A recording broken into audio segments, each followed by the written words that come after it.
स्वागत है दोस्तों आप सभी लोगों का मंथन मंत्रा के इस डिजिटल प्लेटफॉर्म पे आप सब मुझे देख रहे हैं। और जैसे कि हमने प्रीवियस सीरीज में डिस्कस किया था कार्बोहाइड्रेट के बारे में, और ध्यान से समझिएगा कि थोड़ा टाइम हम इसलिए ले रहे हैं ताकि एक एक चीज पर बात कर सकें। पॉइंट टू पॉइंट स्टडी हमारा मेन मकसद है। तो आज जिस न्यूट्रिशनल एलिमेंट को हम आज खत्म करेंगे या जिस पर आज हम बात करेंगे या चर्चा करेंगे उसे हम कहते हैं प्रोटीन। तो चलिए प्रोटीन के बारे में बात करना स्टार्ट करते हैं। सबसे पहले आपने तो एक चीज हमेशा पढ़ी होगी और ये आपको याद भी होगी, मानव शरीर में सबसे ज्यादा मात्रा में पाया जाने वाला कौन सा यौगिक होता है। तो जो ह्यूमन बॉडी है, मानव शरीर, वो सबसे ज्यादा किससे मिलकर बनती है? जल से। लेकिन याद रखिएगा, जल का स्ट्रक्चर जब आप लिखते हैं तो ये पाते हैं कि जल में कार्बन नहीं है, मतलब जल एक अकार्बनिक यौगिक है। मतलब कहने का सीधा सा हुआ ये कि जल जो कि एक अकार्बनिक यौगिक है, इसी से मिलकर हमारी बॉडी बनती है। लेकिन यदि आपसे क्वेश्चन पूछा जाए कि जल के बाद वो दूसरा घटक कौन सा है जिससे मिलकर हमारी बॉडी सबसे ज्यादा ड्रॉ होती है, वो कहलाता है प्रोटीन। कहने का सीधा सा मतलब है कि प्रोटीन से ही हमारी बॉडी सबसे ज्यादा मिलकर ड्रॉ होती है वाटर के बाद। तो इस तरह से यदि आपसे कभी कोई क्वेश्चन पूछे कि प्रोटीन किसे कहते हैं, तो आपको जो सिंपल आंसर इनपुट करना है वो ये है कि जल के बाद वो पोषक तत्व जिससे मिलकर हमारा शरीर सबसे ज्यादा बनता है उसे ही प्रोटीन के नाम से जानते हैं। और हमारे शरीर में जो 14 टू 17% जो है वो प्रोटीन होती है। अब कहाँ होती है, इसी के बारे में पूरे सेशन और पूरे लेक्चर में हम जानने की कोशिश करेंगे। फिलहाल आप एक चीज समझिए कि हमारी जो स्किन होती है, हमारे जो हेयर्स होते हैं, निश्चित रूप में हमारी जो नेल्स होते हैं, मतलब बाह्य कंकाल तंत्र ही मिलकर बनता है किससे? प्रोटीन से। तो इसको आपने याद रखना है और ये आपके बहुत काम आने वाली चीज है।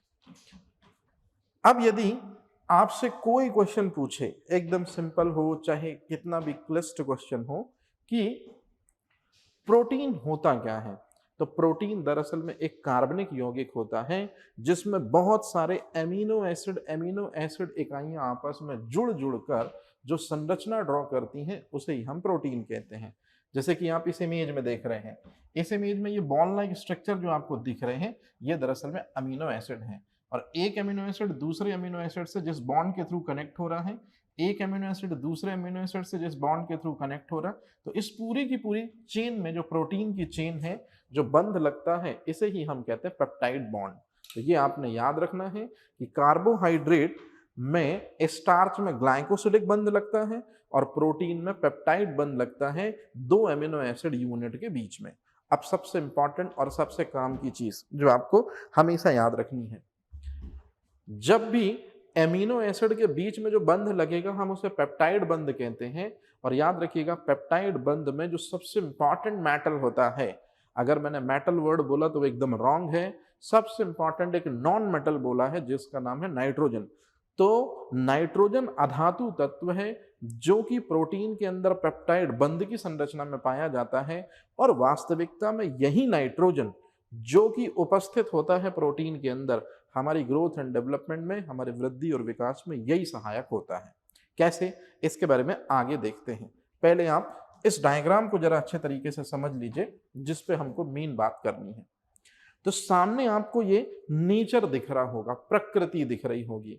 मतलब यदि आप ये पेड़ पौधे देख रहे होंगे, इस तरह से ये आप एनिमल देख रहे होंगे, इस तरह से आप माइक्रोब्स देख रहे होंगे, और इनके अंदर आपको जो बॉल लाइक स्ट्रक्चर या बबल्स दिख रहे हैं कलरफुल, ये बॉल और बबल्स लाइक स्ट्रक्चर जो है यही तो अमीनो एसिड हैं।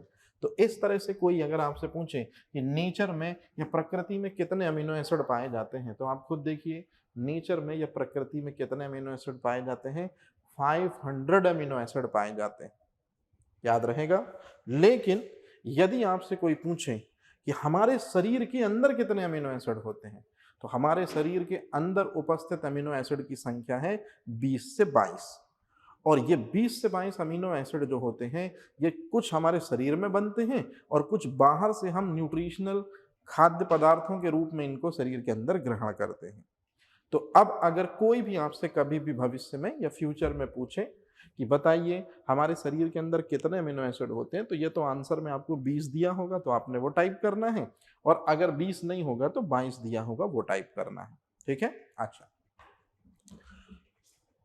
कभी भी अगर आपसे क्वेश्चन पूछा जाए कि प्रोटीन जो है इसका सबसे महत्वपूर्ण स्रोत क्या कहलाता है, सबसे ज्यादा प्रोटीन किसमें मिलती है, तो आपको ये चीज पता होगी कि सबसे ज्यादा प्रोटीन मिलती है सोयाबीन में। कितने प्रतिशत? 46%। लेकिन यदि मैं आपसे पूछूं कि क्या सोयाबीन के अलावा भी किसी आप सोर्स को जानते हैं जिसमें आपको मैक्सिमम प्रोटीन मिलती है, तब आपको कहना है मूंगफली। मूंगफली में परसेंटेज ऑफ प्रोटीन है 26, लेकिन मूंगफली में याद रखिएगा फैट का परसेंटेज 49 होता है।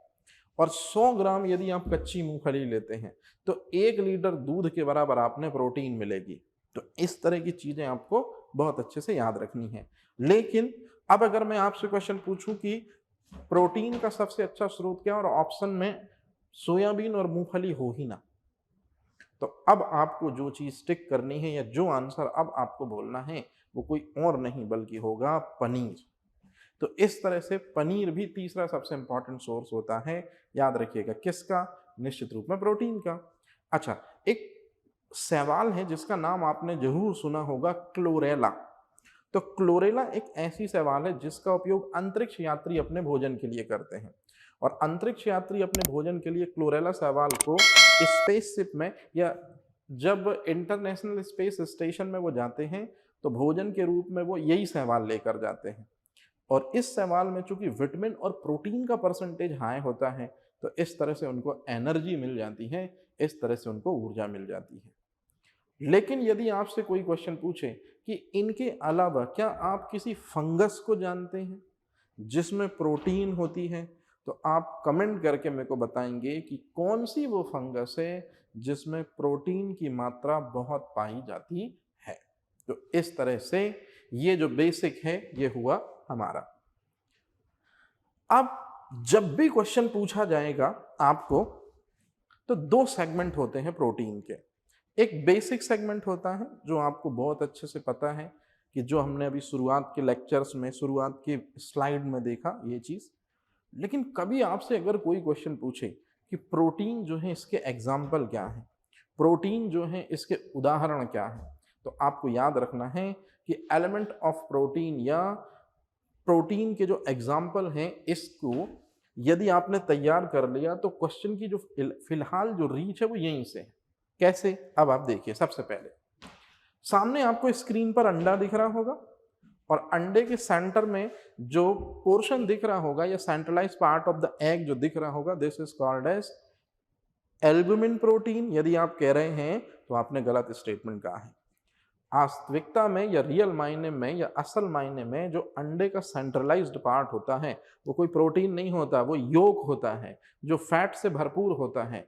याद करिए, जो मसल्स वाले होते हैं, बॉडी बिल्डर जो होते हैं, वो इसी सब्सटेंस को नहीं खाते हैं एग में से। क्यों नहीं खाते? क्योंकि अगर वो इसी को खाएंगे तो फैटी चीज उनके ब्लड स्ट्रीम में जाएगी, बहुत बड़ा फैट का स्टोरेज कहीं ना कर दे, हार्ट को और नसों को ब्लॉकेज ना कर दे। इसलिए आपने जनरली देखा होगा कि जो लोग एग लवर होते हैं वो हमेशा सेंट्रलाइज्ड पोर्शन निकाल देते हैं, because this is rich in fat. लेकिन बाकी जो पोर्शन बच गया व्हाइट कलर का, इसी को कहते हैं हम एल्बुमिन प्रोटीन।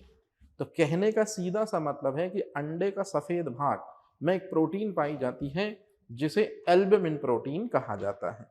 तो इस तरह से क्वेश्चन आपसे प्रीलिम्स में पूछा जाएगा, या कुछ और एग्जाम्स में अगर कभी भी क्वेश्चन आए कि अंडे में जो प्रोटीन होती है वो कहाँ होती है, तो सफेद वाले भाग में होती है। अब इसके बाद मनुष्य का जो रक्त होता है, जैसे आपको पता होगा कि रक्त दरअसल में एक तरल संयोजी ऊतक है। तो रक्त एक ऊतक है तो बहुत सारी सेल्स से मिलकर बनेगा, आरबीसी, डब्ल्यूबीसी, प्लेटलेट। लेकिन मेरा सवाल यहाँ ये है कि क्या आपको पता है कि आपके रक्त के प्लाज्मा में बहुत सी प्रोटीन्स पाई जाती हैं? बिल्कुल। तो आपने शायद कभी नाम सुना होगा, जो मैं आपको अब बता रहा हूं, एक फाइब्रिनोजन प्रोटीन होती है, यह रक्त के प्लाज्मा में ही पाई जाती है। एक हेपेरिन प्रोटीन होती है, ये रक्त के प्लाज्मा में पाई जाती है। एक एल्बुमिन, ग्लोबुलिन, लैसिथिन, ये सारी प्रोटीनें जो हैं वो रक्त में पाई जाती हैं। अब आपका दिमाग यहाँ तीसरे नंबर की प्रोटीन देखकर घूम रहा होगा।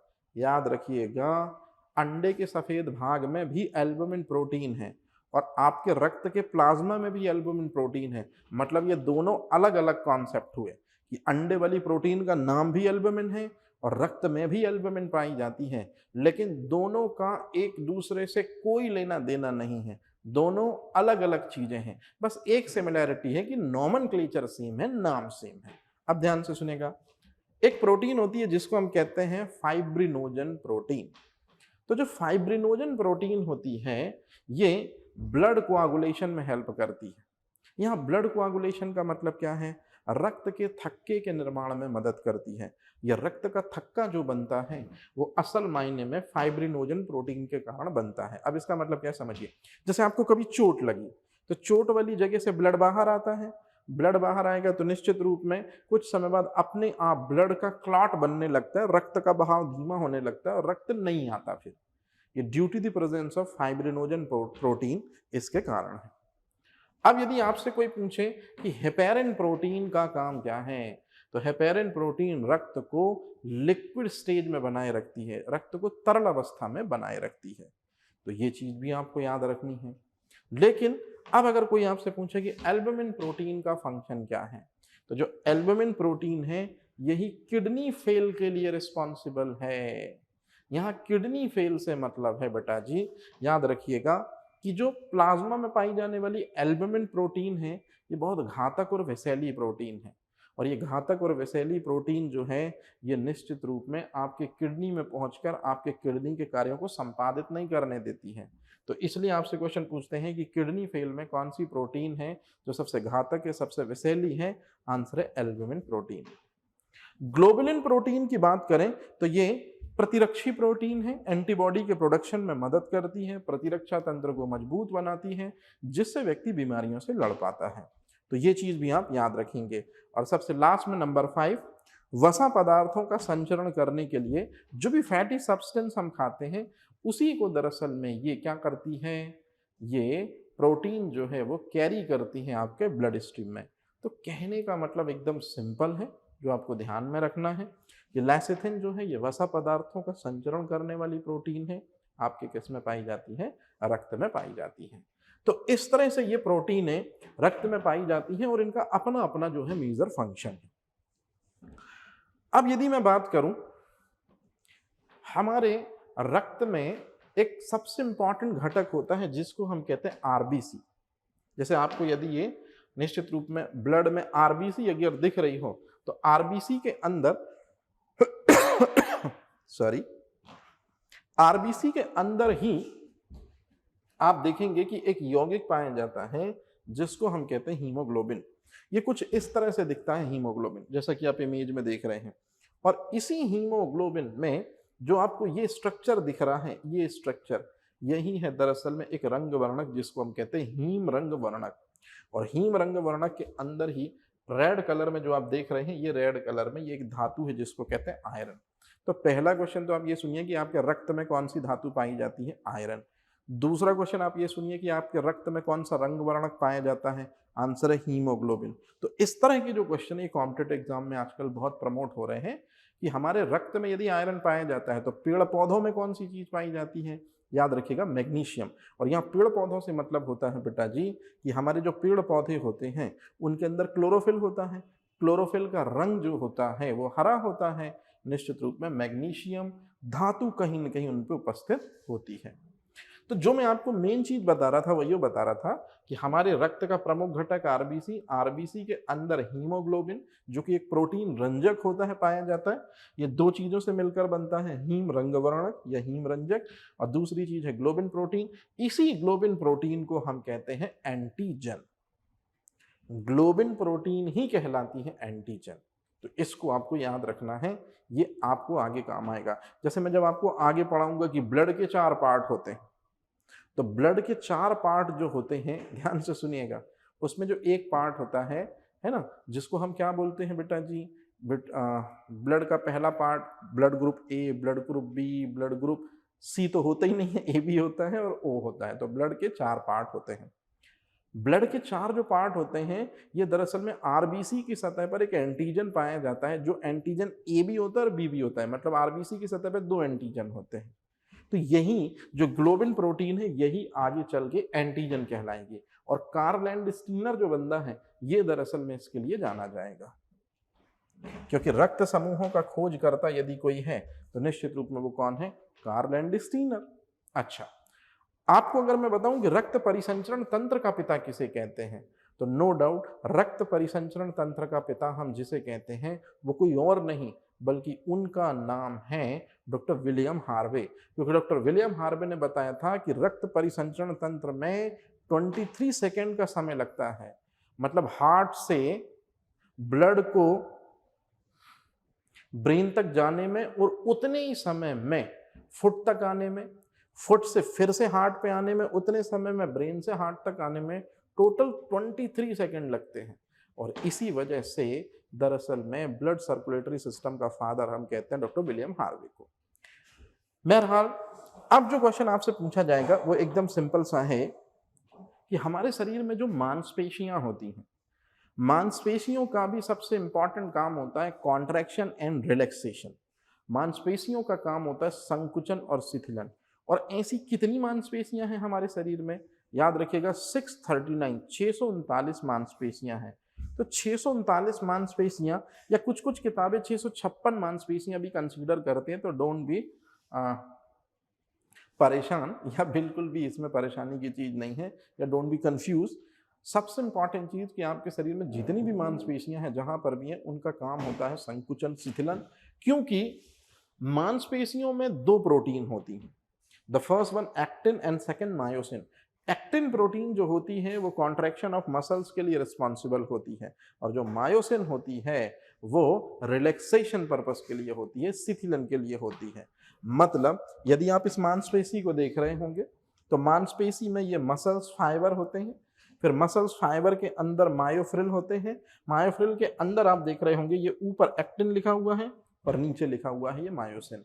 मतलब कहने का एकदम सिंपल सा मीनिंग है कि आपके मांसपेशियों में भी एक्टिन और मायोसिन प्रोटीन होती है, और ये एक्टिन और मायोसिन प्रोटीन असल मायने में हमारे शरीर में मांसपेशियों में वो प्रोटीन हैं जो संकुचन में और शिथिलन में हेल्प करती हैं। तो इस तरह से आपको ये चीजें जो है वो याद रखनी है। अब यदि मैं आपसे आगे जो चीज पूछने वाला हूं, यह निश्चित रूप में बहुत काम की चीज है। कैसे काम की चीज है, ध्यान से समझिएगा। जैसे यदि कभी आपसे कोई क्वेश्चन पूछे कि अनाज में सबसे ज्यादा मात्रा में क्या पाया जाता है, तो आप कहेंगे कि जो अनाज होता है उसमें सबसे ज्यादा मात्रा में जो चीज पाई जाती है उसे हम कहते हैं स्टार्च। अनाज का मतलब यहां पर हुआ गेहूं, ज्वार, बाजरा, ये सारे के सारे जो हैं ये अनाज में आते हैं। तो अनाज में सबसे ज्यादा जो चीज पाई जाती है उसको हम क्या बोलते हैं? नो डाउट स्टार्च, याद रखिएगा। और स्टार्च दरअसल में क्या है? एक प्रकार का पॉलीसेकेराइड, हमने पढ़ा था। लेकिन यदि मैं आपसे पूछूं कि अनाज में सबसे ज्यादा कौन सी प्रोटीन पाई जाती है, तो आप ये जितने भी अनाज देख रहे हैं इनमें सबसे ज्यादा जो प्रोटीन होती है वो होती है ग्लूटिन प्रोटीन, या इसी को हम कहते हैं ग्लूटामिन्स प्रोटीन। और ग्लूटिन प्रोटीन और ग्लूटामिन्स प्रोटीन ही दरअसल में पाई जाती हैं। अब एक क्वेश्चन पूछा जाता है कि रोटियां जो हैं वो पकने पर क्यों फूल जाती हैं? तो आपने एक चीज तो सुनी होगी कि गेहूं से आटा बनता है, आटे में पानी डालकर उसको गूंथ कर रोटियां बनाई जाती हैं। लड़कों की जनरली रोटियां अच्छी नहीं फूलती हैं, क्योंकि लड़के जैसे ही आटा गूंथने के बाद में रोटियां बनाना स्टार्ट कर देते हैं। जबकि हमारे समाज में जो गर्ल्स होती हैं या हमारे परिवार में जो गर्ल्स होती हैं, वो आटे को सानने के बाद या मारने के बाद या गूंथने के बाद थोड़ी देर के लिए उसको रख देती हैं, और फाइनली कुछ समय में आटा बिकम स्वेल, आटा स्वेल हो जाता है, फूल जाता है। आटा फूलने का मतलब है कि आटे के अंदर उपस्थित ये जो प्रोटीन है, जिसको कुछ एग्जाम ग्लूटेन कहते हैं, कुछ ग्लूटामिन्स कहते हैं, ये फूल जाती है। और बस इसीलिए गर्ल्स की जनरली जो रोटियां होती हैं वो गोल गोल और फूली हुई होती हैं, जबकि बॉयज़ की लड़कियां, बॉयज़ की जो रोटियां होती हैं वो जनरली भारत का नक्शा और उतनी बेहतर नहीं फूलती हैं। तो इसको थोड़ा सा आप ये याद रखना, ये आपसे पूछा जाता है कि रोटियों के फूलने का कारण क्या है। अच्छा, अब एक जो सबसे इंपॉर्टेंट चीज है, जो ध्यान से सुनिएगा, मैं आपको जो बताना चाह रहा हूं वो ये है, अगर आपसे मैं पूछूं कि जितने भी अनाज होते हैं, तो आप बोलेंगे सर अनाज तो ठीक है, समझ में आ गया। तो एक अनाज होता है उसको हम कहते हैं स्टार्च। सॉरी सॉरी, अनाज को स्टार्च नहीं बोलेंगे। दरअसल में एक अनाज है जिसका नाम है मक्का। तो ये आप देख रहे होंगे मक्का। मक्के में सबसे ज्यादा स्टार्च पाया जाता है, या आपसे क्वेश्चन पूछा जाता है कि सबसे ज्यादा पॉलीसैकेराइड के रूप में स्टार्च किस में पाया जाता है, तो मक्के में। और शायद यही रीजन है कि इसीलिए सबसे ज्यादा हम क्या करते हैं, जानवरों को जिनको बहुत तगड़ा मोटा बनाना होता है तो जनरली जिनसे मीट लेते हैं, जनरली जिनसे मांस प्राप्त किया जाता है, वेस्टर्न कल्चर में सुअर हो, इंडियन कल्चर में चिकन हो, तो हम यही चीज खिलाते हैं उनको। कलर है ये चीज। अच्छा, अब ध्यान से सुनेगा, मक्के में एक प्रोटीन पाई जाती है, क्या बता सकते हैं आप कौन सी प्रोटीन पाई जाती है? समस्त अनाजों में ग्लूटेन प्रोटीन पाई जाती है। याद रखिएगा, मक्के में ये प्रोटीन पाई जाती है, क्या नाम है इसका? जिन प्रोटीन। इसी तरह से कपास में एक प्रोटीन पाई जाती है जिसका नाम है कैप्सिन, है ना। तो ये दो तीन चीजें आपको बहुत अच्छे से याद रखनी है, ये आपसे पूछी जाती है। अच्छा, अब जब हम यहां पहुंच गए हैं तो मैं आपसे एक नॉर्मल सा क्वेश्चन पूछता हूं, बताइए, यदि आप सामने फसलों का नाम देख रहे होंगे तो मेरे इस सवाल का जवाब दीजिए कि मानव सभ्यता की प्रथम फसल किसे कहते हैं? तो मानव सभ्यता की जो प्रथम फसल है, याद करिए क्या नाम है उसका? उसका नाम है जौ, जिसे यव के नाम से जानते हैं। याद रहेगा? अच्छा, लेकिन यदि मैं आपसे पूछूं कि मानव निर्मित पहली कौन सी फसल है, मनुष्य ने किस फसल को बनाया था, तो मानव निर्मित जो सबसे पहली फसल है, याद रखिएगा, उसका नाम है ट्रिटिकेल। और जो ट्रिटिकेल फसल है ये गेहूं और राई के हाइब्रिडाइजेशन से दरअसल में बनी थी। तो मानव निर्मित पहली फसल ट्रिटिकेल, मानव सभ्यता की, ह्यूमन सिविलाइजेशन की फर्स्ट क्रॉप है यव, या जिसको हम जौ कहते हैं। और इस तरह से अगर मैं आपसे एक खतरनाक क्वेश्चन पूछूं, पुराने संसार की नए संसार को देन क्या है, तो पुराने संसार की नए संसार को देन है गेहूं, और नए संसार की पुराने संसार को देन क्या है? आंसर है मक्का। तो ये चीज भी आप याद रखेंगे, ये भी क्वेश्चन ही हैं जो कॉम्पिटिटिव एग्जाम में आते हैं। तो इस तरह से जो ये बेसिक है ये बहुत इंपॉर्टेंट है, ये आपको स्ट्रांग होना जरूरी है, और इसी के बेसिस पर ही हम पूरी चीजें आगे चलाएंगे और पूरी चीजें आगे बढ़ाएंगे। अब यदि मैं आपसे क्वेश्चन पूछूं कि दाल में कौन सी प्रोटीन पाई जाती है, अच्छा पहले मैं एक चीज आपको बता दूं, दालों का प्रोडक्शन जो होता है या दालों की जो पैदावार होती है, ये निश्चित रूप में तिलहनी क्रांति या तिलहन से संबंधित, दलहन तिलहन, येलो रिवॉल्यूशन से संबंधित है, मतलब पीली क्रांति से संबंधित है दालों का उत्पादन। अगर हम बात करें तो दालों में एक प्रोटीन पाई जाती है जिसका नाम है प्रोलेमिन्स, और प्रोलेमिन्स प्रोटीन के कारण हर घर में दाल से प्रोटीन सोर्स जो है वो बड़े आराम से मिल जाता है लोगों को। मतलब दाल खाने से प्रोटीन मिलती है, लेकिन बहुत कम लोगों को पता है कि उस प्रोटीन का नाम क्या है, प्रोलेमिन्स प्रोटीन। याद रहेगा ये चीज? अच्छा, अब आपसे मैं एक क्वेश्चन पूछता हूं कि हमारे गांव में एक दाल चलती है, जनरली आपके गांव में भी चलती होगी, राहर की दाल। राहर की दाल में ऐसी कौन सी दाल मिला दी जाती है जिस वजह से एक डिसीज होती है जिसका नाम सबसे इंपॉर्टेंट है, एक डिसीज होती है जिसका नाम है लैथरस सटाइवा। ये मिलावटी दाल खाने से जो शरीर का निचला हिस्सा होता है उस पर लकवा मार जाता है। इसको ग्रामीण भाषा में कहते हैं कलायज खंज, इसी को कलायज खंज भी कहते हैं। तो दरअसल में जो ये कलायज खंज डिसीज होती है, ये सरसों की दाल में लैथरस सटाइवा नाम की मिलावटी दाल, जिसको गांव में ग्रास्पी भी कहते हैं, कि एडॉन से ये समस्या होती है। तो इस तरह से आपको ये स्टेटमेंट भी बहुत अच्छे तरीके से याद रखना होगा। अच्छा, अब इसके जस्ट बाद एक सबसे कॉमन चीज जो हर एग्जाम में बहुत ज्यादा पूछी जाती है कि जो कृष्ण के बारे में तो आपने अक्सर करके सुना होगा कि कृष्ण दरअसल में रामायण का वो कैरेक्टर या सनातन का वो दरअसल में हकदार पॉइंट जिस वजह से रियल में सनातन अपने वर्चस्व को प्राप्त है और हमेशा प्राप्त रहेगा। क्योंकि कृष्ण को यदि सिर्फ आप एक भगवान के रूप में देखते हो तो शायद बहुत से उनके अनछुए पहलुओं से आप जानकार नहीं हो। कृष्ण का अपने हाथों में सुदर्शन को धारण करना मतलब गतिज ऊर्जा को अपने कंट्रोल में लेना।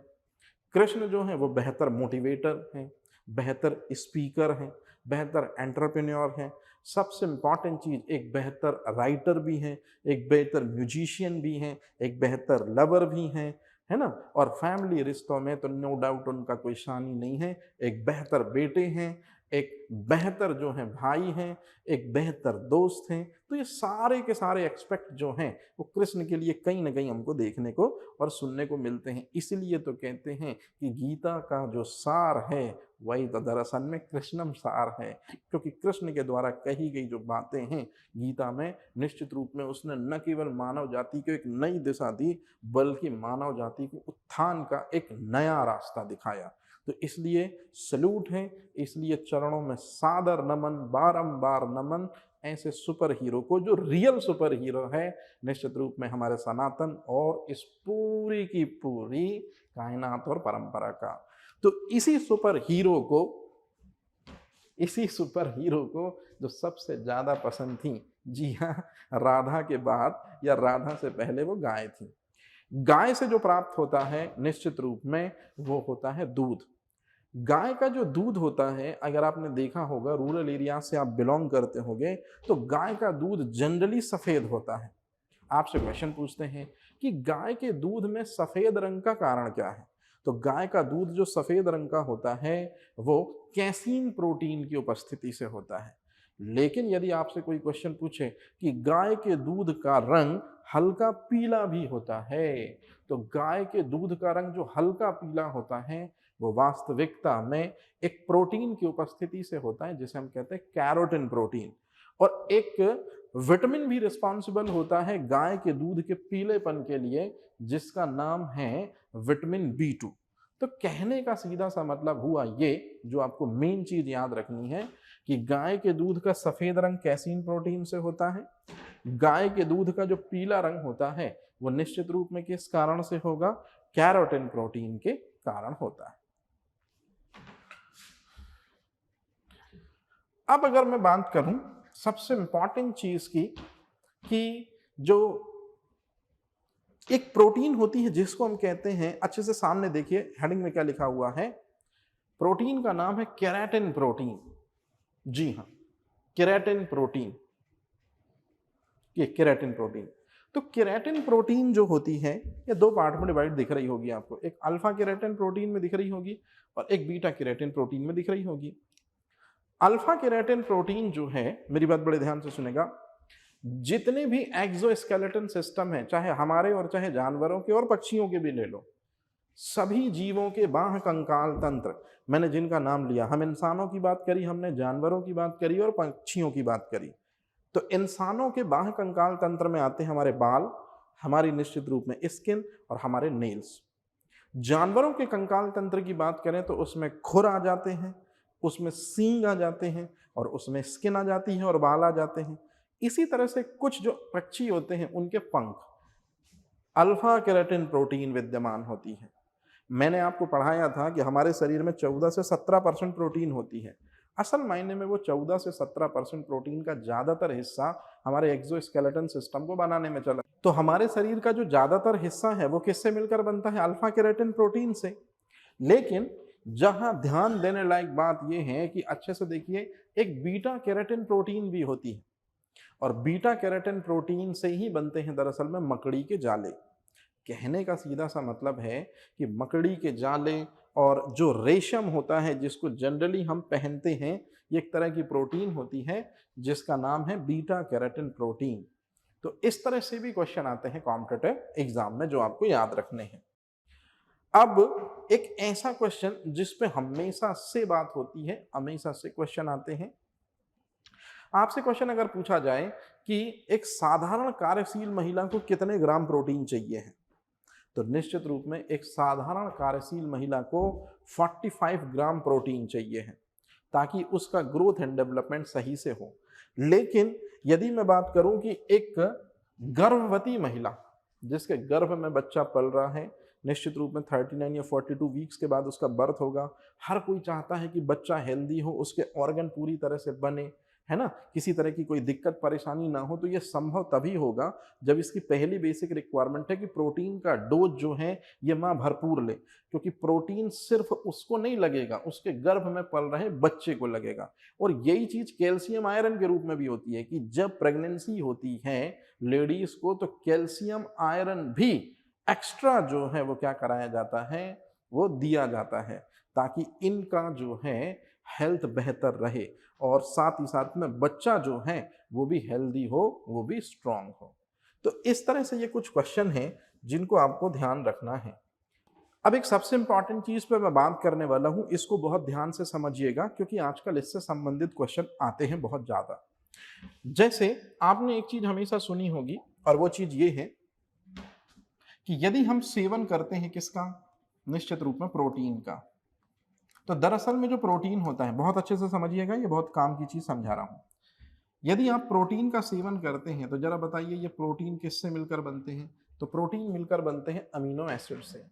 और एक अमीनो एसिड और दूसरे अमीनो एसिड के बीच में कौन सा बंध लगता है, तो नो डाउट आप बोलेंगे पेप्टाइड बंध लगता है।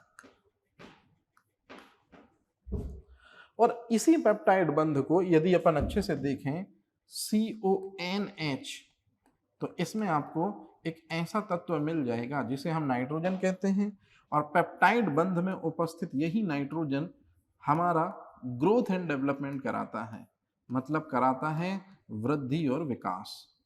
तो यदि अब कोई आपसे पूछे कि बताइए प्रोटीन लेने पर हमारा ग्रोथ एंड डेवलपमेंट होता है, हमारा वृद्धि और विकास होता है, किस तत्व के कारण होता है, याद रखिएगा एक अधातु तत्व है जिसका नाम है नाइट्रोजन, इस वजह से।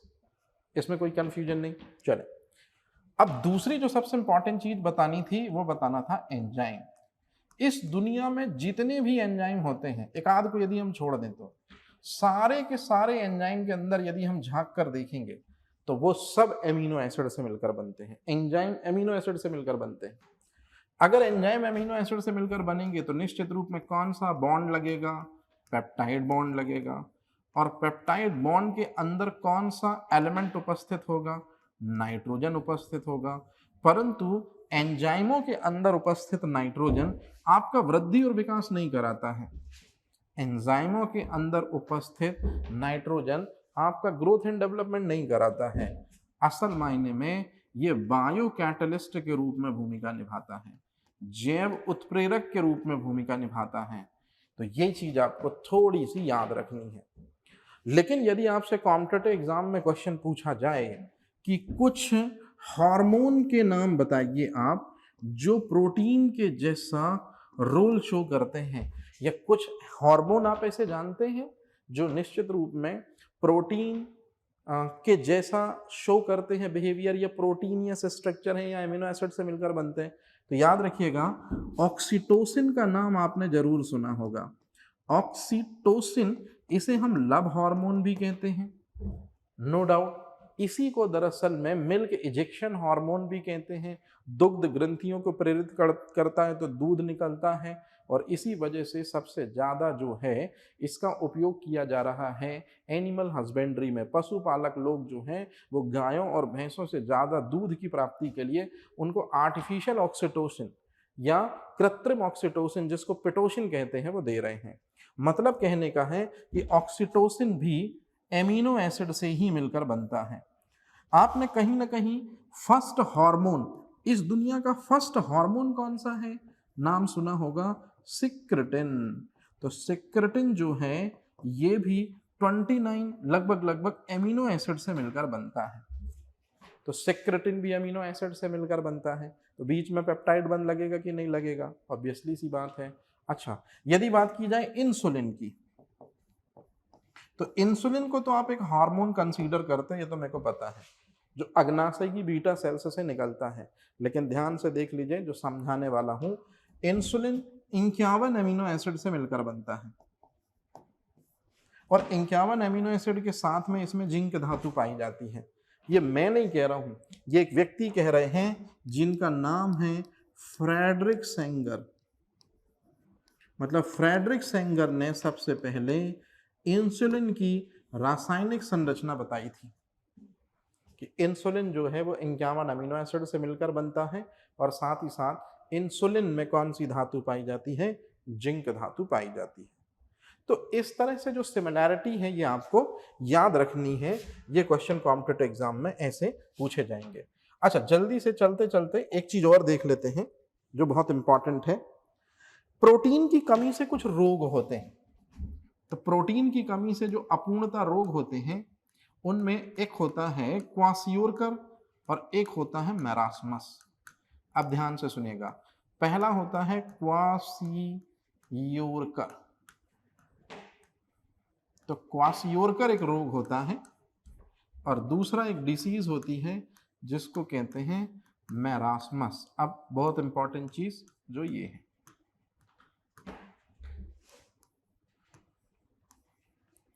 क्वासियोरकर जो रोग होता है इसमें बच्चा जो होता है यदि कार्बोहाइड्रेट ज्यादा मात्रा में यूज करे, ध्यान से समझिएगा, यदि बच्चा कार्बोहाइड्रेट ज्यादा यूज करे और प्रोटीन यदि उसे कम मात्रा में मिले, तो फिर बच्चा जिस रोग से ग्रसित होगा उसे क्वासियोरकर कहते हैं। जनरली इस रोग में बच्चे का पेट बाहर निकल आएगा, मसल्स में सूजन होगी, वो इस तरह से आप उसको स्प्रेड करोगे तो वो दबेगा नहीं, ये सारी चीजें होती हैं। मैरास्मस की यदि हम बात करें तो मैरास्मस जो होता है ये अर्ली प्रेगनेंसी के कारण होने वाली डिसीज है। जैसे माँ ने किसी बच्चे को जन्म दिया और माँ ने किसी बच्चे को जन्म दिया और वो निश्चित रूप में शायद बच्चा 3-4 माह का ही हुआ है ना, या 6-7 माह का बच्चा हुआ है, बच्चा पूरी तरह से माँ के मिल्क पर डिपेंड है। इसी दौरान फिर से सेकेंड प्रेगनेंसी हो जाती है आफ्टर 6 मंथ। तो फिर जो बच्चा है इसी को दरअसल में मिलना चाहिए न्यूट्रिशन, लेकिन अब माँ का जो ध्यान है वो पहले बच्चे से निकल कर कहाँ चला जाएगा, सेकेंड चाइल्ड की तरफ। तो जो पहला बच्चा है यदि उसको मदर मिल्क प्रॉपर से नहीं मिला, जबकि 2 साल, या आपने देखा होगा कि हमेशा प्रेगनेंसी में 3 साल का डिफरेंस रखना चाहिए, तो 3 साल का डिफरेंस का यही मतलब है कि बच्चे को 2 साल तक तो पूरी तरह से न्यूट्रिशन देना है प्रोटीन का, क्योंकि तब तक बच्चे की मसल्स, तब तक बच्चे का ग्रोथ सही से नहीं होता है फिजिकल और मेंटल, तब तक निश्चित रूप में बच्चा बेहतर नहीं होगा। और माँ का जो गाढ़ा दूध होता है जिसे हम कोलेस्ट्रॉल कहते हैं वो इसके लिए सबसे इंपॉर्टेंट होता है। तो इसी वजह से जब माँ जो है वो प्रेगनेंसी में ज्यादा अंतर ना करे और जल्दी जल्दी बच्चे हों, तो निश्चित रूप में जो पहला बच्चा होगा या दूसरा जो बच्चा होगा, ये लोग कहीं ना कहीं न्यूट्रिशन, माँ से दूध जो है कोलेस्ट्रॉल वो नहीं ले पाएंगे और प्रोटीन की कमी होगी, तो बच्चे की मांसपेशियां बहुत दुबली पतली हो जाती हैं। मतलब आप इतना टिपिकल याद मत रखिए, आप तो सीधा सीधा याद रखिए कि प्रोटीन की कमी से जो रोग होगा निश्चित रूप में उसे हम क्या कहते हैं, तो प्रोटीन की कमी से जो रोग होता है उसी को दरअसल में मैरास्मस कहते हैं।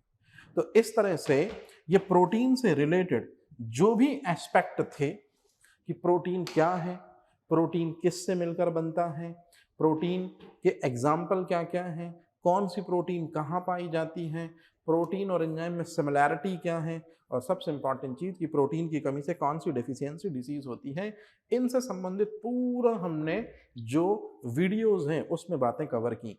अब इसके बाद हम मिलते हैं नेक्स्ट वीडियोस में जिसमें हम पढ़ेंगे फैट के बारे में। तो उम्मीद करता हूं कि सेशन आपके लिए वैल्यूबल रहा होगा और एक भी नई चीज अगर आपने इस सेशन से सीखी होगी तो इस लेक्चर का मेन मोटिव जो है वो सार्थक हो जाता है। तो उम्मीद करते हैं कि आप बेहतर बने रहें, अच्छे से अच्छा करें, बेहतर से बेहतर पाएं, और मेरी कोशिश हमेशा होगी कि स्टूडेंट को हमेशा ही कंटेंट के साथ में रियलिस्टिक नॉलेज भी दिया जाए और विथ उसकी पीपीटी के फॉर्म में, जिसमें उसको देखने में भी किसी तरह की कोई दिक्कत ना हो।